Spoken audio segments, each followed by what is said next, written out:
time this is going on, Rick's like telling let's call him the field marshal or the track marshal.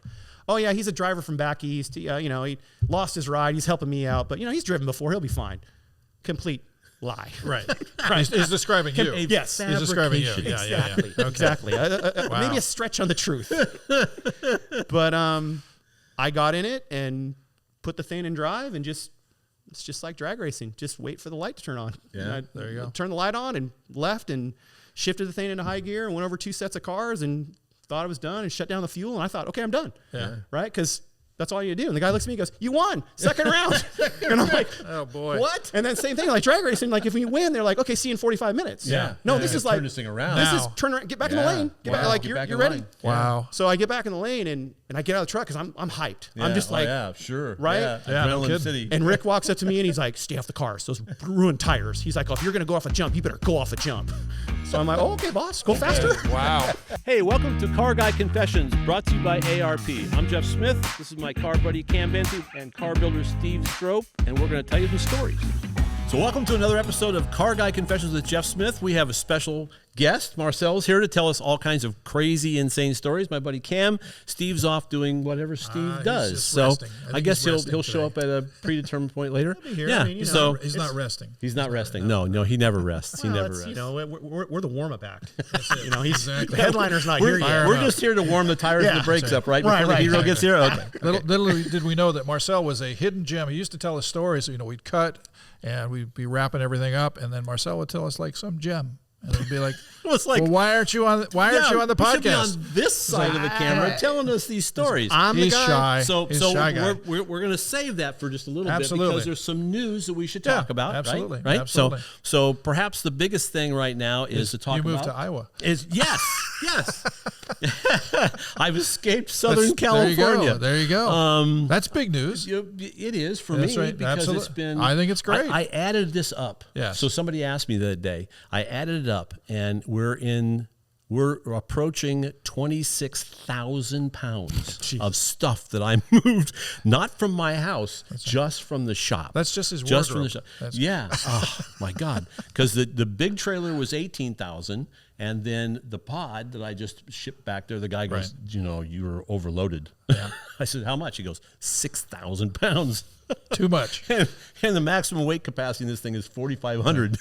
Right? Did you tell him but the he was bottom didn't fall out, so you're okay. Hey, if it fits, it ships. Tell him So- he was load 17. Yeah, Yeah, right. And yeah. I got one more to go, plus my car hoist, which we have to drive back to Iowa next week. So yes, it's been in my Was it shop, licensed? my new shop yes, Yeah, right. So my new shop is a disaster right now. I bet. But we bought this great little house in a tiny little town just outside of Resume Speed, Iowa, and it's literally about 40 miles southwest of Des Moines. Nice. And about 100 people in town, and we're 18 miles away from the closest gas station and the closest grocery store. Wow. So I am out in the boonies. Do you guys have a stoplight? We have no. Oh, wow. No, we have That's real We Iowa. actually have 2 stop signs. Oh, two stop Stop signs. signs. Wow. So I did a little test the other day, and in my house in Northridge, there are more stoplights / stop signs to the grocery store that's 3.5 miles away than there is between my house and the grocery store that's 18 miles away. Or in Chicago. Right. But the best part of this for Jeff is that he's with his family. Exactly. All so of them. They're all there. I'm originally from Iowa. My parents grew up there. My dad was in the Marine Corps, so he moved us all over the place, and then came out here in '79 to go work for the magazines. Yeah. And my granddaughter's back there. My kids are back there. Nice. The rest of my family's back there. My sisters, except for one whose sister is out here, who's very mad at me right now because I'm leaving. But other than that, there's the room for her. majority of the family and all my cousins, it's all there. So yeah, it's a lot of fun. It's a lot of fun. It's a lot colder back there than it is here, though. Yes, and about to get colder, so we need to get going before the snow flies because I got to get my hoist back there. So. Well, you're close now. Yeah, You're close. So now. it's been a lot of fun. So beyond that, there's all kinds of fun stuff happening out there in the automotive world, including the introduction of the LT6. So that's the Z06 motor for the 2023 Corvette. Right. And the most interesting part of this engine, well, there's a whole bunch of stuff. This is a completely new engine. I did a story for Holly Holley's website on the engine, so you can go look that up and get all the details. But essentially, this is a purpose-built. I guess the analogy would be, this is how the light bulb burns the brightest right before it burns out. Because this is probably their last greatest hurrah. This is the pinnacle. This is a purpose-built race engine that they're putting on the street. Right. It's essentially what this is. Right. I mean, it's not based on anything. It's its own piece. The bore centers on the engine are the same as an LS engine or the old small block Chevy at 4400, but that's about, and probably I'm not sure because they haven't published the deck height yet, but likely the deck height. But it's a dual hood cam engine.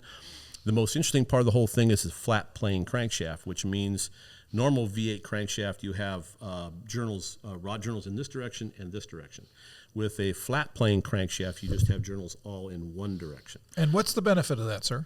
So the benefit of it is that when you fire the firing order becomes left, right, left, right, left, right, left, right. So now you have 180 degrees firing from each pulse on the left bank and the right bank. So you could do exhaust tuning and induction tuning and really make it work. Nice. This thing is a 5.5 liter, and for those of you who speak in cubic inches, that's 333 cubic inches, 400 bore. I forget the stroke, but it's short. The whole idea is to spin the wee out of this motor. It's a normally aspirated motor. That's the key right there. That to me is where this really makes an amazing statement.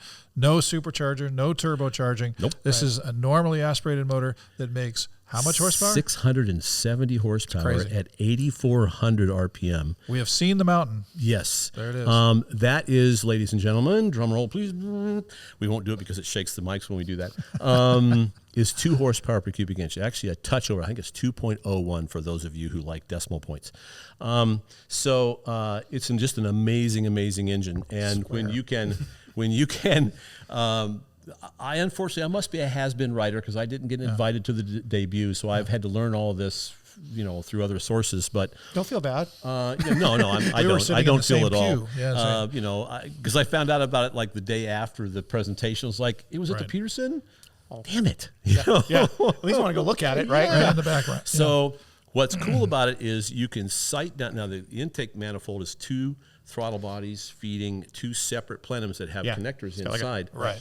And they open and close. There's 3 valves. They can open and close them individually to sonically tune it at various RPMs. Really? Yes. It's an amazing piece of engineering. That's a great idea. But what's even more impressive is on the cutaway portion of this engine where you can look over on the side of the intake manifold and you line up and there's this is a dual overhead cam motor, 4-valve motor. Look straight down the intake port. Straight past the valve, right to the piston. Right. It's like you don't think they designed this. Intake, velocity, they did speed. It. Boom. Oh boy, yeah. So when that velocity is tuned, that's why it makes the power it makes, because this is essentially a race engine. They didn't start with, as Billy Godbold said in a Facebook post, they didn't start with a truck engine. Just how everything else starts, right? I mean, the small block Chevy was not really a truck engine, but like 348, the 409, the 427, those are all 396. Those are all based off the tall deck truck engine. Yeah. And this is not. So a really, really impressive piece. And now, the concept of the flat plane crankshaft allows you to spin it much faster. It lightens up the components, rotational forces, everything else. All that's wonderful. The downside to it is that, and I got into a heavy-duty discussion with an engineer friend of mine. I want to mention Jack Kane's name at epi-eng.com is his website. Go look it up. And he helped me immensely with a story I did for Engine Labs that's out. It's posted now on flat plane crankshafts, because this is a very difficult concept. I'll condense it way down, but essentially with a 2-plane crankshaft, you have 2 sets of force, of primary forces of the piston going up and down this way, and those are canceled out. Right. On a 2-plane crankshaft, you also have horizontal forces, because the acceleration, this gets into geometry, and I almost failed high school geometry, but when you connect the wrist pin of the crankshaft to the piston with a connecting rod, as the piston comes down and the rod pin is at 90 degrees, this forms a right angle triangle, and now this distance traveled from top dead center to the midpoint is longer than the travel point from midpoint to bottom dead center. Oh. It's not the same. It's not symmetrical. I was not sure. Okay. Yeah. I didn't know this either. Okay. Now, and that same is true from bottom dead center down and bottom dead center back up to halfway point. This travel is shorter than this travel from up here. So if you split it, if a circle and you split it horizontally, now what happens is you have you have what's called a secondary force. Yeah. I learned all this from my buddy Jack Kane. Thank you very much. And essentially it sets up a secondary force that is a horizontal force in this direction and then that direction. Right. And there's no self-canceling. On a two-plane crankshaft, those secondary forces are canceled out. Yeah. So you have inherently horizontal forces. So it's kind of like sitting in the bathtub when you're a kid and like moving the water back and forth and making a wave. Yeah. Right? Because the force is like rocking it back and forth. Yeah. And the higher you spin the engine, the the more the force force is. you're So gonna you get. double the speed, it quadruples the force. RPM for days. Yes. So with an 8,400 RPM engine, how are they doing this? That's the peak RPM, right? That's the peak RPM. Actually, their fuel shut off is 86. Okay. So So peak right horsepower is there. 84. They shut the fuel off at 86. Wow. Right, and the So torque this is not high too. And flat plane cranks are not new. No. They were building flat plane crankshaft engines. Well, all four cylinders inherently are flat plane crankshafts. Right. Essentially, you have a V8, which is 2 4-cylinders, actually a pair of rods on each crankshaft. Yeah. So, but the point is, how do you minimize that? Well, what you do is, and I learned this again from Jack Kane, that it's not the rod length itself, it's the rod length to stroke ratio. Okay. So in the case of the LS motor, it is somewhere in the neighborhood of 2.20 rod length to stroke ratio. So if you have a stroke that is 3 inches, then your rod length needs to be 6 inches or higher. And as you go above 2.0, that reduces the horizontal force. Okay. As you go below that, it makes it worse. So I did a comparison with the Ford Voodoo engine, which was a few years ago. Right. I think it's 2016 they introduced that. Yeah. Yep. And nice motor, made tons of power. Didn't quite make 2. I think it was 1.75, something like that horsepower cubic inch. Still pretty impressive. Yeah. But they were limited in bore size. So in order to make any kind of a decent displacement engine, they made it 5.2. They had to increase the stroke. Yeah. And with their limited deck height, that means their rod length had to be shorter. Shorter. They're forced into this, and their horizontal forces, unfortunately, are greater. So they had a much harder job to try and dampen those forces that are built in. You have no way around it. And I'm sure that torque number too comes from that longer rod. Well, actually, no. Torque really is more a function of displacement, compression ratio, and that kind of stuff. So, but the torque is very high. 63, 6,400? 6,300 RPM. Right. That's 460 way up there. foot-pounds of torque. Yeah. So that means you have a 5.3 liter motor, 5.5 liter motor. It's very small, 333 cubic inches, and it doesn't even make peak torque until 6,300. I know. So that means it's going to feel a lot like a mild 6-cylinder at lower engine speeds. Yeah. So you know what the final gear ratio is on that Corvette? And that's where I was going to go. Yes, you told me this, because and that's that's how they're making up for this. It's 8-speed, paddle shift. Yeah. 556 Oh, is the rear gear ratio. Try that in your which is Chevelle. insane. Yeah, exactly. Try that with a Muncie 4-speed, right? Muncie 4-speed. I'd love to see that. So, but that's how they're making up for it. Right. You do mechanical advantage to give it the ratio that needs to accelerate. Right. So you have a 200 mile an hour car. Yeah, correct? Easily. Well over 200 miles. Oh, yeah. Street driven, good manners. I mean, Yep. I drove a regular one the other day. And they're just really fun to drive. I mean, they're really C8. Yes, exactly. C8s are pretty awesome. Oh, they're impressive. Yeah, I have not driven the Z06. There were a couple at SEMA, so I saw them there. But that just a look through. Yeah, and that's about that. So impressive engine, no question about it. It'd be interesting to feel what it's going to, just to get a sense for it, because it's going to feel like a small displacement motor with a lot of gear ratio. Yeah, that's not necessarily that's not a criticism. Yeah. EngineLabs.com. This is where you put your story. Is that where my story is, on the flat plane crankshaft? Yeah. And then even then we didn't get to do everything, because Jack gave me all these computations and all these great illustrations to use, and it turned out the story was too long, so it didn't run. Shocker. So I had to write it back and go, all that work we did, or you did, all the work you did. Sorry. Yeah. But we're going to try and find a new home for that. You can call Jeff. And if you got an hour, go over it. The number on your screen. That's right. Call in here. At home is a Jeff Smith telethon. Right. 555. Yeah. Excuse me, I got a call. Exactly. Hey, but it's fun stuff. Yeah, it is. It's really, awesome. And it's the whole point of it is this is a race engine. This, Right. Yeah, I mean, but on the street. But a production engine at 8,600 RPM. Oh my God. Well, just amazing. Okay, here's what we got to do. We need a Jeff Smith Foundation to get this engine for your high school Chevelle. Exactly. Oh, right? well, see See the number at the screen. But then you got to put an 8-speed behind it and a 556 back in the back.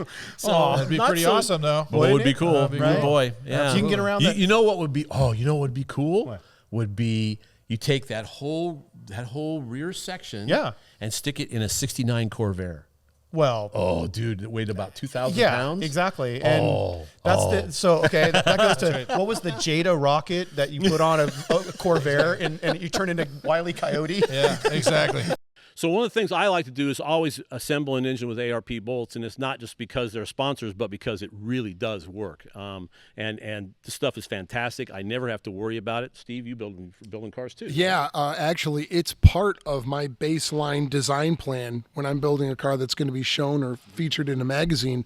It's part of the plan to have that little bit of diamonds all over the engine bay or in the suspension. Yeah. Yeah, the stuff is beautiful. I remember a long time ago, I built the first time I ever touched it, 69 Z28. All of the water jacket holes had stripped out, and I learned about ARP studs. So check them out at arp-bolts.com or check out their catalog. You'll find everything you're looking for. Now, likely there's going to be some secondary vibration with that thing because my feeling is that they had to have kind of used the car as a dampening device. I'm sure. I mean, we have sure. to, so, but fiberglass car. At 8,600 composite. So what? Composite. Who cares? Who cares? Composite. Who cares? Right? Very good. It vibrates a little bit. Nobody really knows. It should vibrate. It should make noise. So just for fun, I watched this one video from a gentleman down in Florida who said, well, the only bad thing about this is it's just a tiny little motor. It's only 333 cubic inches. You got to stroke this thing. And I thought, Yep. Well, don't do that. Don't do that. Don't do that because all your rod length goes away and it's going to shake the bejesus out Crazy. of you. So don't do that. Nope. So there's your tip for the day. We'll take it. Don't stroke an LT6. Whatever you do, don't do that. I have a question. Yeah.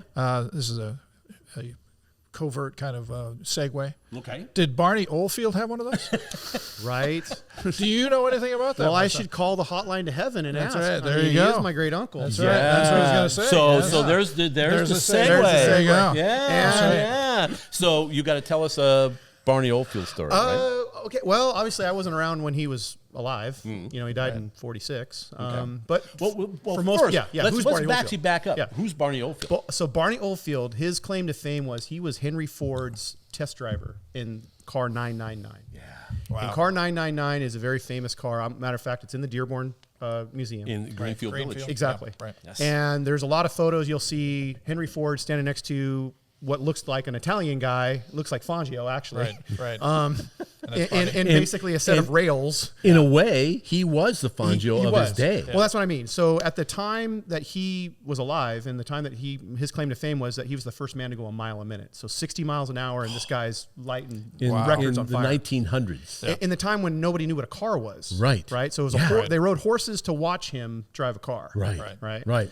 So imagine that. Be like driving your car out to watch somebody ride a rocket around. Well, that's what I mean. Right now, so if we want to go watch Elon Musk light something off here at Vandenberg, that's pretty much the same thing, right? Yeah. Same deal. Yeah. Right. Yeah. So at the time, he was coined the most famous man in the world while he was alive, because back then there was only newspapers. There wasn't television. There wasn't even radio. Right. So everything you'd have your early radio. basically. By the time his driving career was over, radio was gone. They had Post-its. Exactly.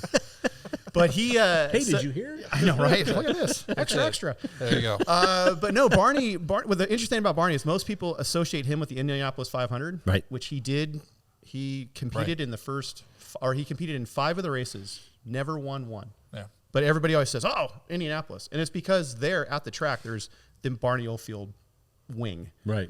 that has a lot of things. Sure. So. Yeah, that's a fascinating deal. But the reference to Barney Oldfield that I make is just the tip of the iceberg as to the interesting things that Marcel. I think Barney would be very impressed with your legacy. I think I just know. It's in your your genes. stories. Yeah. Your stories go off the rail for me. Well, So, my grandmother would tell me stories about him all the time. Yeah. And he would actually write letters to her and let her know, like, hey, I'm doing fine, but don't let your aunt, know about what I'm doing. Yeah. Like literally that's a sentence. He's Really? like, don't Really? let your aunt know what I'm doing. because let's go through the list here. Let's see. You've driven race boats Yes. quite a bit. Yes. Skied behind race boats. Catalina ski race. Yes. Catalina ski race, 62 miles. Yeah. At great rates of speed. Yeah. Including getting abandoned in the water someplace. Well, Okay, so let's Was that on let's that paint the race? scene here. Catalina Island is what Okay. is it, 32 26 miles off. so what's funny is the song says 26 miles over the sea. Catalina coming. Okay. Yeah. Right.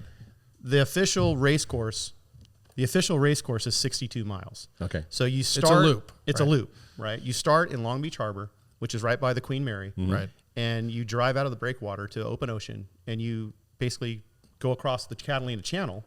You turn left into a 180-degree turn at Avalon Harbor, and then it's a drag race back to Long Beach Harbor. Long Beach Harbor. And if you're good, if you're competitive, you can do it in around an hour.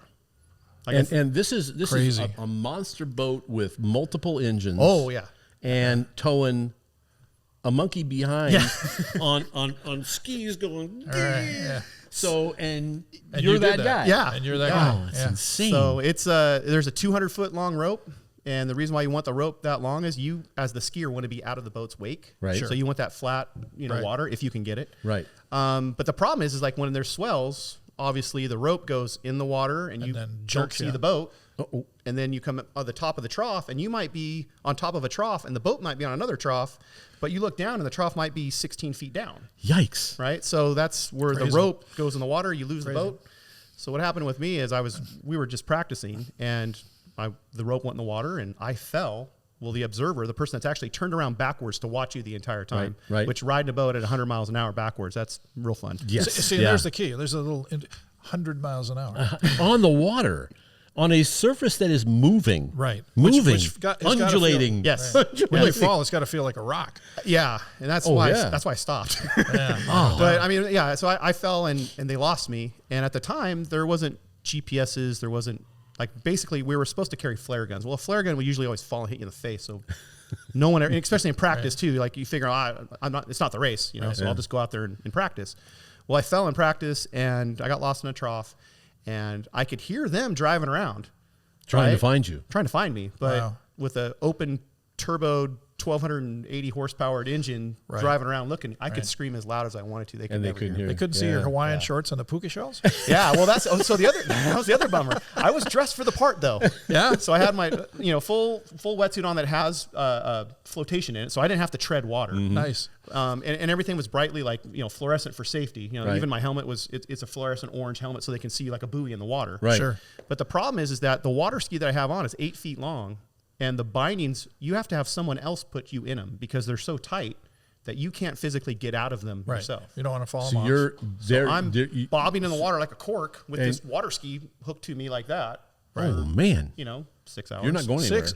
6 hours. So you're You're just tilted back, kind of like in a lounge chair? like a lounge chair, kind of With just an sitting on the 8-foot water. ski on it. With an 8-foot ski on you. Oh my God. Wow. And you're trying to get the ski in the air because that's something that they can kind of, because They can- the ski sure. has a fluorescent tip too. So you're Okay. trying to signal them I'm over Right. here, I'm over Right. here.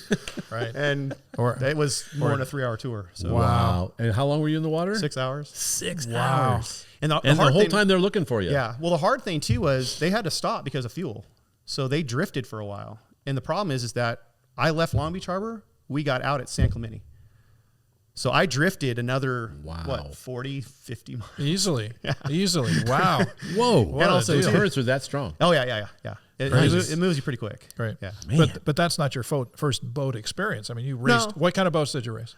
Basically circle boats. So, Circle boats. What's a boats- circle boat? Circle boat is also called a Grand National. Okay, and Grand Nationals are the marathon boats, which was a big thing in the '60s. You heard of the Salton Sea 500 or the Hot Rod Magazine Special. Yeah. Yeah. That was a boat owned by Rudy Ramos, who I used to work for when I was a teenage kid. And Rudy's actually the inventor of the process of a fiberglass boat. So what Really? he did was he lived in Southgate. and a guy named Keith Black. Lived When there Rudy too. was in high school, Keith Black was in junior high. Really? And so Keith Black used to hang out at Rudy's house because Rudy was the rich kid growing up. He had a midget and other stuff like that. Yeah. And his dad was an aerospace engineer that built fiberglass airplane wings for the government. Right, wow. Southern California in the 50s. That's everybody did that, right? Right. So, did you do that? I was in the 50s. No. Do you have any of those? Okay. All right. There you go. So Rudy's parents went to Palm Springs, and Palm Springs in the 50s took a while to get to. It wasn't down the 10. It wasn't an hour and a half away from LA. No, that's a hike. So they took the Chrysler to Palm Springs, but left his mom's Cadillac. So Keith Black and Rudy took the motor, the 331, out of the Cadillac and put it in their Chris Cat wood boat. Nice. And went this was to Mom's Cadillac? This is Mom's Cadillac, Rose's Cadillac. Okay. And what year was this? This is probably 58. Yeah. Man. So he went out and Mom's not gonna went be to Long Beach Stadium and ran the boat and won the drag race. Like, he won the event. Wow. So, but he jams home. Him and Keith jam home to pull the motor out of the boat and throw it back in the Cadillac. And his dad Ray shows up, and his dad Ray's like, "What the hell's the car doing up on the jacks? And what the hell's wrong with you?" So he walked up and, "Hey, Dad, I won this trophy, and I got this kid Keith with me, and he's helping me, and we're going boat racing." Wow. And so his dad said, "Well, why don't you take our boat to work?" And now the term is called splashing, where you copy the boat. Mm-hmm. So he went ahead and copied the boat and made one out of fiberglass and took it to the Long Beach Stadium the next go round and set a record. I bet. Wow. And the name of that boat was the Cadillac motor in it? with and that was so it was Mom's funny. Cadillac. No, this is funny because I knew Rose too. I didn't know Ray that much because he was an older guy, but I knew Rose, and so she always had a Cadillac. Mm-hmm. I mean, from like the 40s until she died in the 90s, right? Right. And so I always asked her, I'm like, don't let Rudy get your car. But they left that power plant, and Rose got a new Cadillac, and Rudy got a boat. So and the name of that boat was called. So it's called. That's what it's called. Yeah. How's that spelled? Yeah. It's called PHIFT. There you go. Better than boom. I know, right? Right. But that's, Keith got, it was a lot of kabooms. Yeah, there were. But yeah, so I grew up with a lot of weird cats because, like, I grew up in a time where it was, the South Bay was your mecca of automotive greatness, whether that even be mechanically or just even stuff like what we would do, right? Racing, everything. Yeah. And so I grew up with all these like older racer guys that I was the next young kid. So well, you had to be a lot younger than them, man. I was, yeah. I mean, I'm 50 now. 50, yeah. Yeah, okay. but I mean, still growing up in the 80s and stuff like that, I was still that real young kid, but I was hanging around a lot older guys. And crazy. That might have been good or bad. I don't know. I remember you mentioned Nick Arias. I mean, there's a great name. Yeah. Oh, well, Nick. Yeah, Nick was great. There's a fabulous burger in Gardena, and it's widely known in Gardena because all of the older guys go there. And like, you'd have Nick Arias, Johnny Cunningham, Ed Iskandarian, Carroll Shelby. Yeah. Like, that was their greasy spoon. And all those names should be familiar. Right, and if they aren't, look them up because it's worth the education. Not only that, there's a lot of other Gardena heroes too that, like, some people don't really know about that would go. I mean, that was just the place, like, you would all hang out there. Right, I mean, if it was Arnold's on happy days, that was Arnold's, right? So, but that was the place I would go and like have lunch every day. So you get to know people. And of course they knew that we built boats and race boats. So they're always like, Nick was always trying to get me to, why aren't you using our Hemi? Well, it's too damn expensive. I can buy 3 sets of dart heads for 1 set of your Hemi heads, and right. But the Arias Hemi was. It was awesome. It was a killer right? motor, And that was always something like, Nick, if you want to give it to us, sure. We'll make you a hero. Yeah. Try not to blow it up. Right? Every other racer says the same thing. Yeah. And that's the thing. Like, and they knew Give me it. free parts. Yeah. And Ed, like, I mean, Ed Iskandarian, like, he's our treasure. He is. Yes. But if I hear one more time about the roast beef sandwiches that he used to make for the air bombers when he was in the military, I'm going to put myself out. Right? We'd like to introduce you to a new sponsor of ours. This is InTheGarageMedia.com. Some friends of ours that were in the print magazine business before and now started their own books. We got All Chevy Performance, Classic Truck Performance, and Modern Rotting. Yeah, these are awesome books. They've got lots of educational and entertainment things in them, and they're even good enough quality to include Steve Strope quality vehicles. Maybe. He's we'll working see if up I'm to allowed in there. That's right. I don't know. So In the Garage Media, InTheGarageMedia.com. Check them out. Check them out. Get your subscription, sit and read it. And with ARP, it's not just a lot of intake manifolds, studs for heads, but they also have humongous selection of American and metric that we use all throughout the car, even large bolts that we use on the suspension components, because you want that same strength, that same durability and reliability, plus the beautiful looks. And stuff outside the catalog. Right. They have a special order program where if you're a builder and you need some special stuff made, they can do that for you. So it's an amazing, amazing company to work with. So check them out at arp-bolts.com or check out their catalog. You'll find everything you're looking for. But you did a lot of traveling and touring and all kinds of things. You even did monster trucks. I did. That's great. I mean, talk about it that way and this way. So how did you end up with the monster truck deal? I grew up with a guy that went to a different high school. I know that sounds funny. Okay. All right. But he was into Broncos. Okay. And the old style. the small ones. Fine. Right. The little ones. And he knew how to set up gears. Yeah. So I, of course, had a Toyota 4-wheel drive truck, and I needed to have it geared because, of course, kids those days, they wanted big tires, right? Giant tires. So I went over to his house, and he was doing my gears, and I was looking at his Bronco, and he goes, I want to build a monster truck out of that. I go, that would be stupid. I totally remember, I was just like, that would be lame. That's dumb. Right? But he said, no, I'm going to do it. And so he got a McDonald's. His name's Rick Swanson, right? And he's been around. His truck's called Obsession, and he's been around for a long time, 25 years, 27, I think.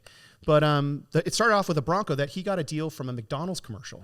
And McDonald's is another thing we'll talk about McDonald's later. Okay. But so his truck was in this commercial, and that gave him enough money to build a truck. And so instead of building a Bronco, another friend of ours, this guy Frank Scatini, who built a stand-up handlebar-style monster truck that you would drive around like a quad. I'm serious. Wow. Really? I'd love to see. You have pictures of that? I have pictures of it. Okay. Yeah. So wait, just hang on a second. I got a question. Because the first thing that blows my mind is, okay, you stand on there on a quad type arrangement. Yeah. How are you protected? Okay. Frank, by the way, his name's Frank Scatini. Hanging in like a... He made this, and at the time, now this is funny. At the time, there was a movie out called Hellraiser. Yeah. And there's a character called Pinhead with his Pinhead, Right, right? sure. And in the background of this movie, you see all these guys like kind of hanging and like suspended animation or whatever they call that. I don't know, whatever the kids do, right? But he devised the system that was all of these basically like bungee cords.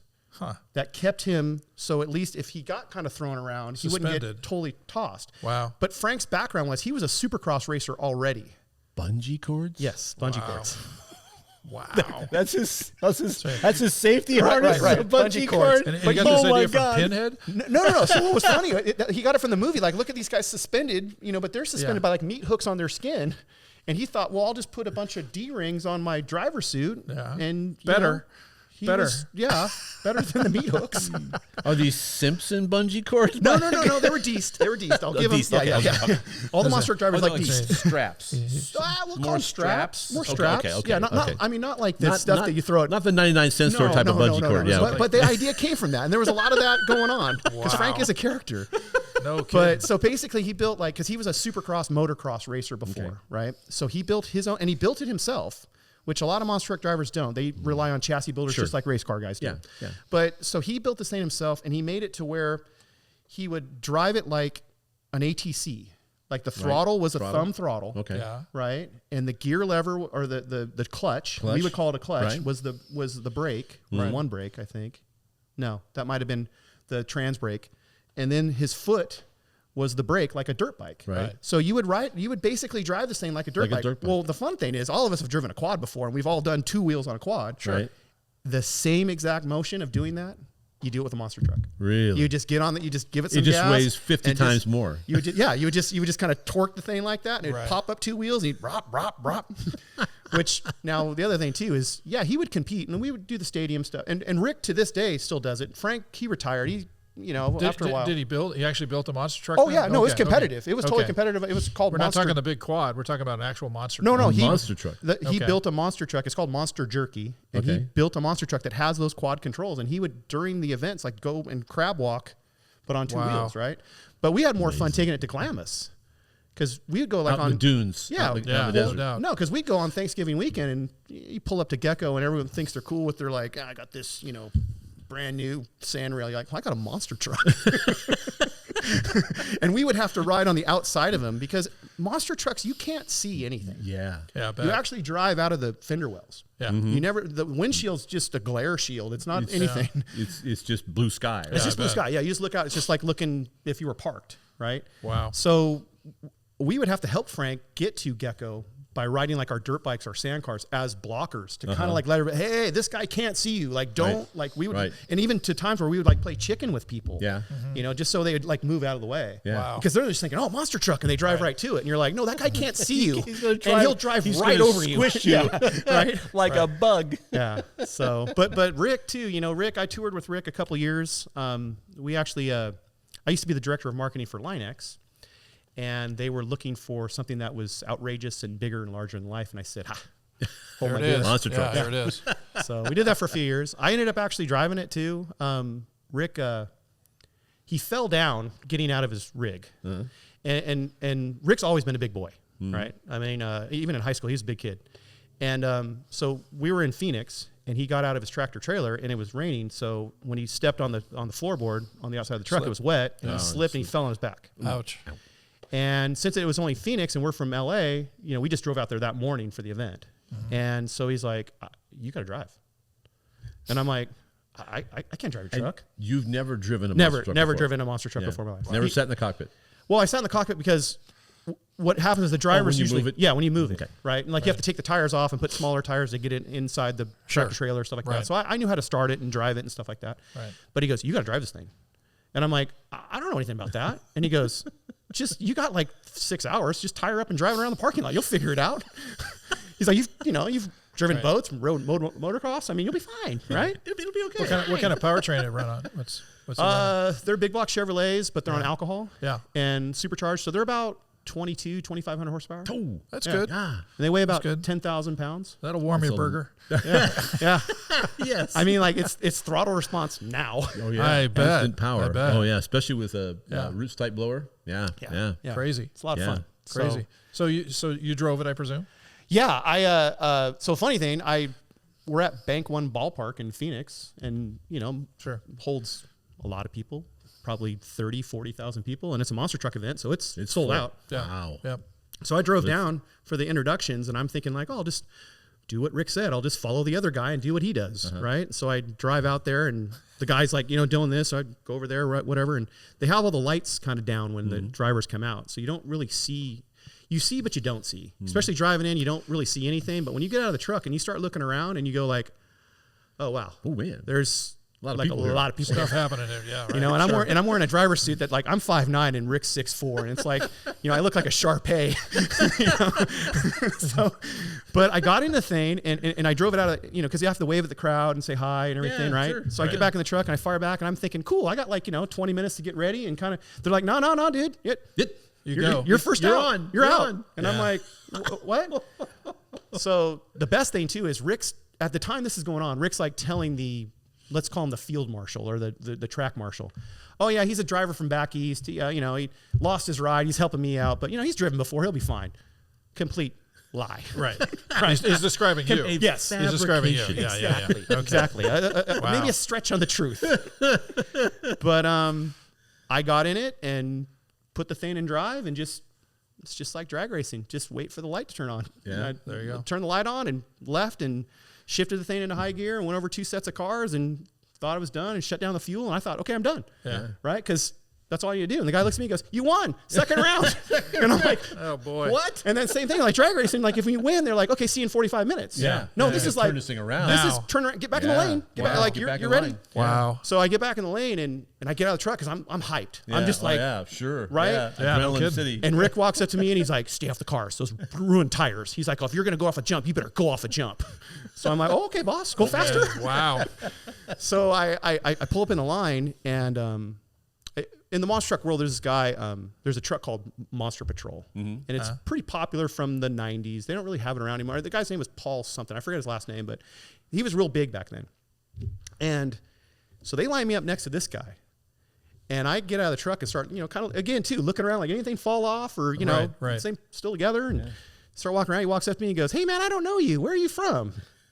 And I had no idea who he was. And I'm like, with Rick, you know? Right. He goes, oh, how long you been driving? And I go, about 2 minutes. And the guy's like, what? What? And I go, I've never driven one of these before in my life. And he goes, no, Rick said you're some guy from back east. That I go, no, Rick's Rick's hurt. So I He just, hit his head. Filling in. So I he goes, well, good luck, you know, and I'm like, thanks. Perfect. So, you know, this guy line up at the next, you know, round, and I'm kind of looking around, making sure I'm strapped in, you know, got the truck in neutral, and looking at Rick. He's yelling at me, saying like, you know, stay off the tires and jump the thing, right? And all of a sudden I look up, and the guy's got the arms up, and he's already on the way down. Uh-oh. And I'm like, to go. So what do? Mash the throttle. Yeah. In Right. neutral. Yeah. Oh, no. Oh, in neutral. Oh, boy. Oh. Not good for it. Not good. So I did let it calm down, but Yeah. then chases a race. Yep. So I lost. But I came back around, Yeah. and the guy, Paul, he drives up to me, and he's like, so you want to do that again? And I'm like, yeah. Yeah. He goes, I heard it. And I'm like, I'm sure you did. Yeah. He goes, I'll go out together with you at freestyle. And I'm like, well, no one said anything about freestyle. You said drive the truck. Free what? Right. I'm like, and to me, that's saying, no what free is lunch. it? I knew what it was, but in my head, I'm like, hell, I'm not doing that. Like, that's how they get hurt. Yeah. And it's so the easiest way to explain what a monster truck is and jumping one or whatever. If you've been in a car crash before, that's what it is. It's a car crash. It's a controlled car crash because you see it happening. Like you're driving up to the truck, and that was the first. Okay, let me back up. So I'm following this guy around, and again, I'm trying to look for him. I'm like driving, looking out of the windshield. I can't see anything, so I'm looking out of the top. Oh, there he is, right? So I'm trying to chasing him around. Well, the first time that I hit the brakes to kind of just slow down, and the windshield, all of a sudden I could see everything. I go, car. So my brain goes, car, gas. And it was just the right time where I went right up the car, like straight pogo, and went right back down on the car. And I remember Rick saying, stay off the cars. Stay off the cars. So Too late. even being vertical, as soon as the thing started going down, mash the throttle. Mash the throttle. Right? Which, again, just tore the tires up on all of the torn metal that of these cars are all, right? Right. Perfect. But I didn't know any better. Right. Right? Sure. Because I've been in the truck for 5 minutes now. Right. Oh, yeah. Right. It's like, Yeah. You're the you flow might guy. have prepped me a little bit for this Yes. ahead of time. Right. But So then he told time. me. So then he told me too. He goes, now those trucks too. They have rear steer. Everyone's seen like how they Yes, crab around, sure, right? sure. So rear steer is just a momentary switch. It's just a toggle that just you want to go right, left, and basically you use it like a rudder. Yeah. Okay. Right. Sure. So if you're ever had like a little trolling motor on the back of your boat, it's the same principle. Right. Which for me was great. Because you knew I- how that effect I know works. what that effect does. Yeah. Boat So- skills in action. So to me, I was like, okay, here's what I'm going to do. I'm going to stay off the cars and the jumps and my neck. All of a sudden, I felt like Roger Rabbit's head. Like I seriously, when it hit the ground, I thought my head went out the window. And you're in full helmet strap too, Right. Yeah. neck Sure. roll. Yeah. I mean, Sure. it's like you Sure. get out of the car like a crash dummy. Right. Like you don't get out, right? Yeah. So I drove out to this area and I just started doing donuts. And it's easy saying, because you just left turn, right rudder, Right. Sure. mash throttle, Right. right? But the problem is that it gains a little bit of Momentum. after a Right. while. And Sure. you become a pirouette. Yeah, Right. yeah. They go on its side. Which, no, it didn't. Yeah. Which I wasn't aware of until I just started getting dizzy. I couldn't see anymore. So I just got out of the throttle. Right? I'm like, Where am I? so when I drive back to Rick looks at me and goes, never again. Never going to drive. drive There it ever is. That's very funny. But you live to tell a tale. I live to Absolutely. and I got a photo and a T-shirt to prove it. There you go. There you go. Right? Were you sponsored by McDonald's or what was the deal there? Where's the McDonald's thing coming in? McDonald's. So, okay. Yeah. I used to race boats with this guy named Johnny Whitsitt. And in the boat world, Johnny Whitsitt's not the greatest name. But let me tell you, I've known Johnny since I was 16 years old. And if anybody that's watching this has ever saw Rob Deerdeck, he's basically Rob Deerdeck. Okay. This guy, he made $1 million at 21 years old. So it was just Nice. It was just party time for 10 years, right? And he made it legally, by the way, legally. That's good. He's selling computer memory. So anyway, that's why I got into racing, because he had a lot of money. Sure. And a lot of money, of course, turned into a little bit of money because we went racing. Right. And a few of our friends, we used to paint stuff I've always painted. I've always, like, throughout my life, I've always painted something. Even as a kid, skateboards or, my first car I painted, at 12. Right. But it's been in my blood. So all of our friends, we were painting a lot of helmets and a lot of cars for a lot of drag teams. And in being in Gardena, the Pendergrons were in Gardena, and another friend of ours was friends with the guy that dated Corey McLenithan's sister. So we were getting a lot of paint and stuff flowed our way, right? So our boat used to be yellow and purple flames with checkers, and I know during the 90s that was cool, but now it's No, it's okay. so we went from that livery, or however you say that word, into McDonald's because Larry Minor had dropped off a bunch of paint, and we had like a lot of paint left over. Right, Larry Minor, the drag racer. Larry Minor, the drag racer. Right. Right. Well, Larry had a lot of money. He had a lot of money anyway. too. He was the Right. potato guy. Potato from, farmer. Yeah, right. Yeah. A very successful top fueler guy. Right. Yeah. So we had a bunch of paint left over, and we decided we're going to paint the boat to match Jim Yates because we were big Pro Stock fans, and Jim Yates had a cool Firebird. So yeah, right on. Yeah. So, and we put McDonald's on the boat, everything, right? And But without any sponsorship oh no discussion. No. Okay. Oh, no. There's no permission. No permission. No permission. You had to go out and find somebody named McDonald. Or Ronald. It's his boat. It's his boat. But we figured, people had like copied other stuff, so whatever. Who's going to say no? Ronald McDonald. Yeah. So we're touring the country, and like I said, Johnny had a lot of money that turned into a little bit of money, and didn't share that with the rest of us. Mm-hmm. It's a common racing deal. You Yes. start with a lot of money. How do you make $1 million in racing? Yeah. Start with $2 million. $2 million. There you go. That's yes. right. So we ended up in Decatur, Illinois. Got it. Okay. And it's Labor Day weekend. There's always a big race there. It's awesome. People there are incredible. Midwest people are incredible. And we were out of money, but we didn't know that. Like the crew didn't know. Oh, you guys didn't know? No.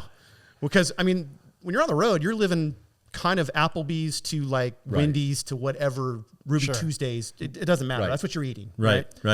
So we were used to getting like the 39-cent hamburgers, and because that was just road food. Right. So we pull into this McDonald's, and I get the story is that we were out of money. Yeah. Like we were like, can't even leave the parking lot. Wow. Okay. And you're hungry. And we're all hungry. And so Johnny goes, I'll be right back. And so he gets out of the truck and he starts walking. He goes, put your crew shirts on. Look respectful. And we're like, all of us like, whatever. So we put our shirts on and everything. And so we walk out, and we're just happen to be standing by the boat, right? Like just talking. It's me and a couple of our guys. And lo and behold, this guy walks up, and he's like the manager. And he goes, it's great to meet you guys. It's fantastic. Yeah, can I get a picture next to the boat? We're like, do whatever you want, man. Yeah.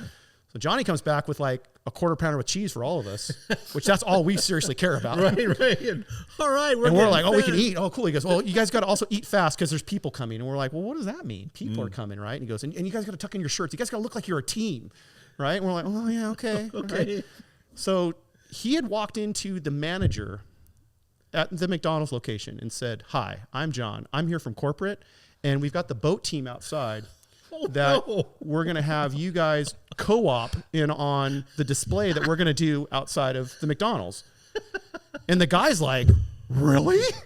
Nice. Right? Because the boat. All my hard work is paid off. Right. I mean, his $6.75 an hour, that might get him into the sevens. You're in. So he. Wow. So and of course it's in the city where the boat races are at. Right. So it wasn't a bad idea. Right. I mean, that's the other thing too. That's the beauty of Johnny. It wasn't a bad idea. No. It's just that we probably could have gone to corporate McDonald's maybe and asked to do this. That's right. I suggest the next boat be labeled Hilton.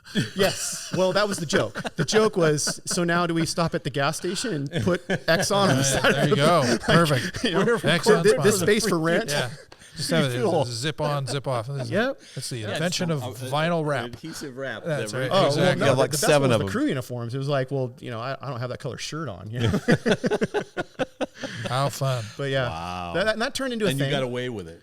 We got away with it a few times There you go. because it turned into a thing. It turned into like, let's see who we can hustle. So No kidding. if you're a I'm sorry. If you're from McDonald's Decatur, Here's a Illinois, confession. and you work at McDonald's, We're sorry. apologize. We're Yeah. sorry. That's right. apologize. There's the confession right there. Yeah. Bring it up. Yes. It was quite some time ago, so you can't get me on fraud. No.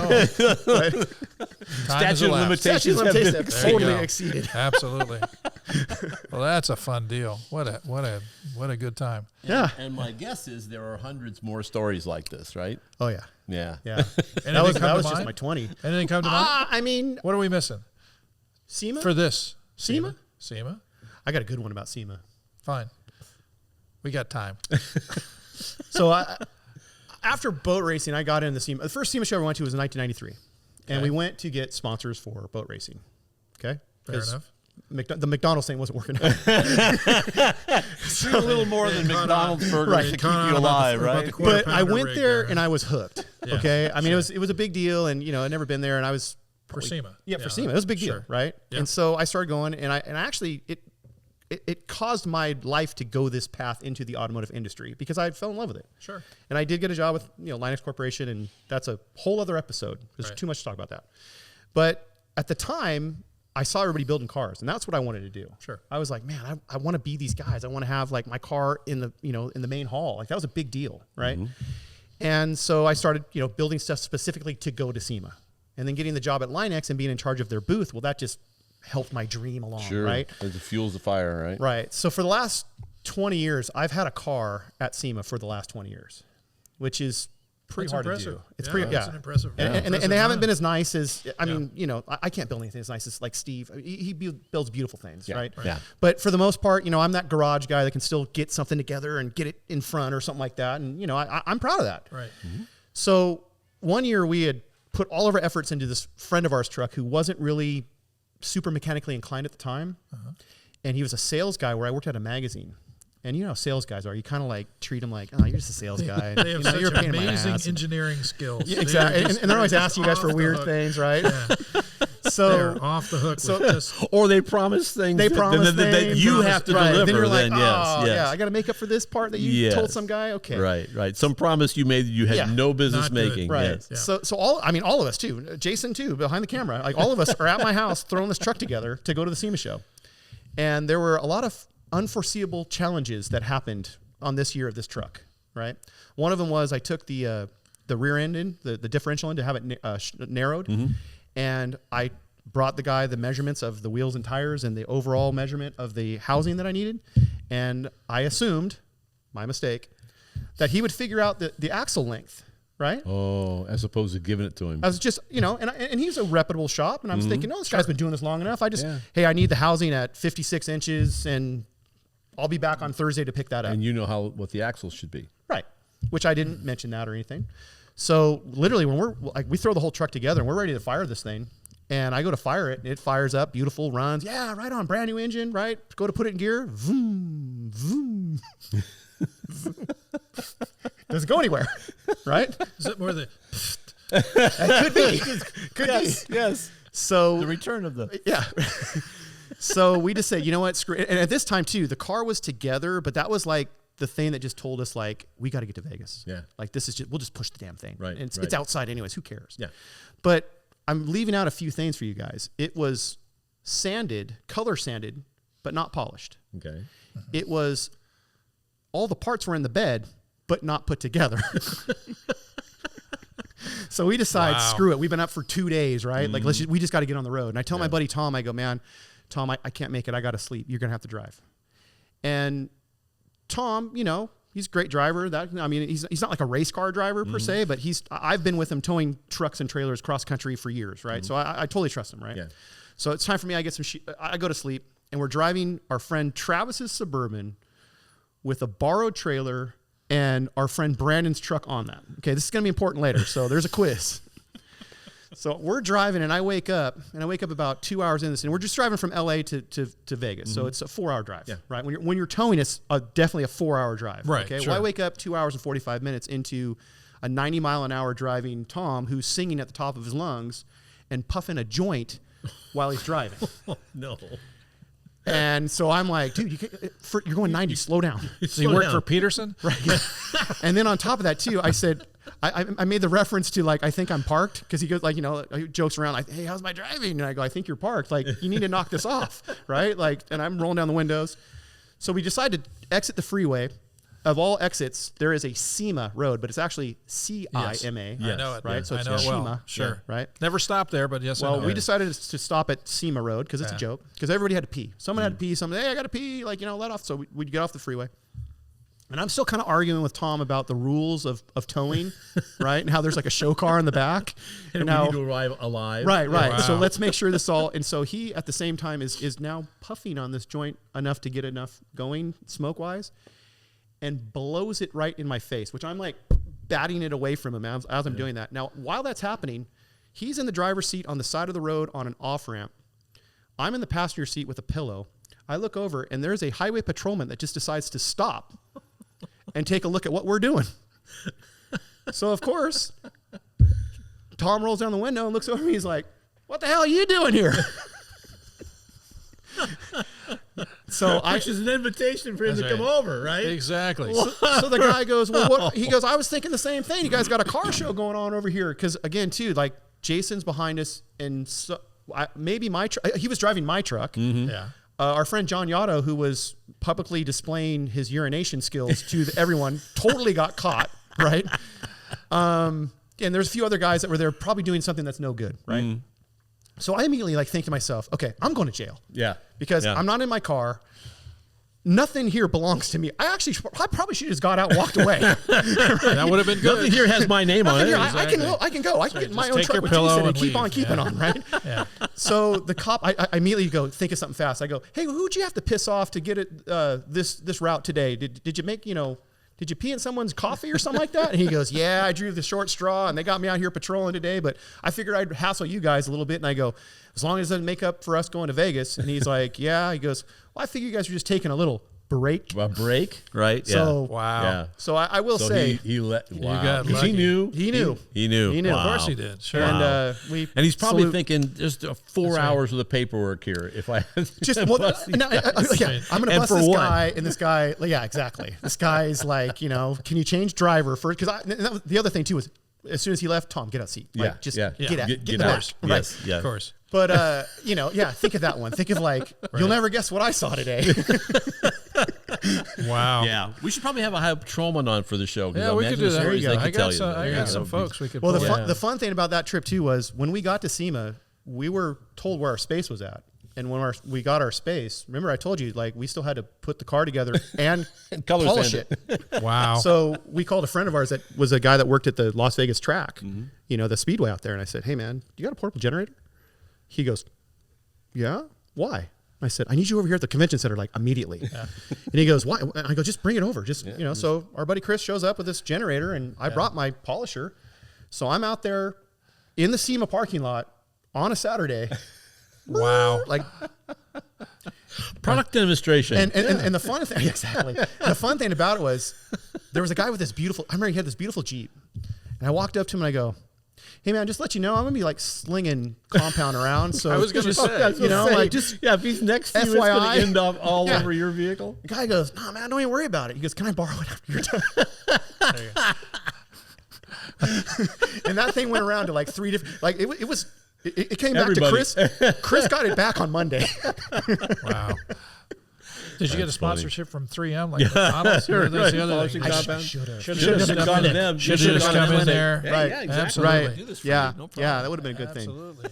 Yeah. And then the joys of weed. Yeah. So exactly. Mike Tyson down there. And just light somebody's ear off. Yeah. Be great. Well, he's in the weed business. Is he? Oh, yeah. Big in the weed business. That's it. So anyway.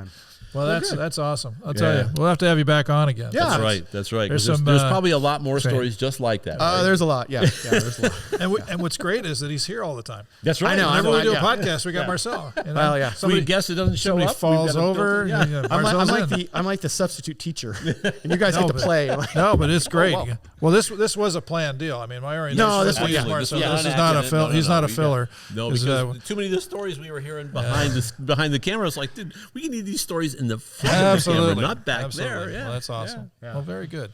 Yeah. Well, I hope you enjoyed this show. This was a lot of fun. I learned some things. I learned probably to never drive a monster truck. So if I'm ever invited, don't do it. No. And certainly no Catalina stuff. Oh, my God. I mean, I think that Cammie Edelbrock used to do that. She was big into it. That was impressive. Very impressive. Vic actually, too. They were the fun team. Yes. And literally, they were that, too. Yes. But I'm stopping at SEMA Road just for fun. Yeah. Mark that spot. Right. So if you love this thing, subscribe, click, say hi. Please follow us, and we'll keep doing these for you.